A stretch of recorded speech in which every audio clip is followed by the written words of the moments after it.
Il regista Virzì, premiato all'Asinara con il riconoscimento per la sceneggiatura Caral, si para sulla kermesse dedicata al cinema e alla letteratura. Con il premio Isole del Cinema, assegnato al regista livornese Paolo Virzì per la sceneggiatura, si è chiuso il Festival Pensieri e Parole, Libri e Film all'Asinara, una kermesse che è durata 3 giorni. Giovanni Pinna.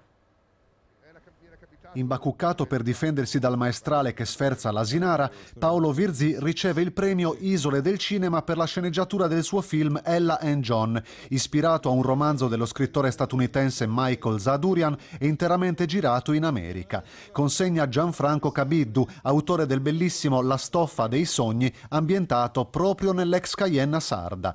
Un nuovo riconoscimento per il cineasta livornese che ha appena realizzato la commedia noir Notti magiche e in carriera ha collezionato una ventina tra David di Donatello, Globi d'Oro, Nastri d'Argento. L'Asinara mi ha colpito moltissimo, mi sento in un posto che ha delle vibrazioni importanti, senti che c'è stato qui sopra splendore e dolore e quindi ha qualcosa di speciale e curiosamente come se non ci ero mai venuto prima, ma mi sono sentito stranamente a casa, come se ci fossi già stato.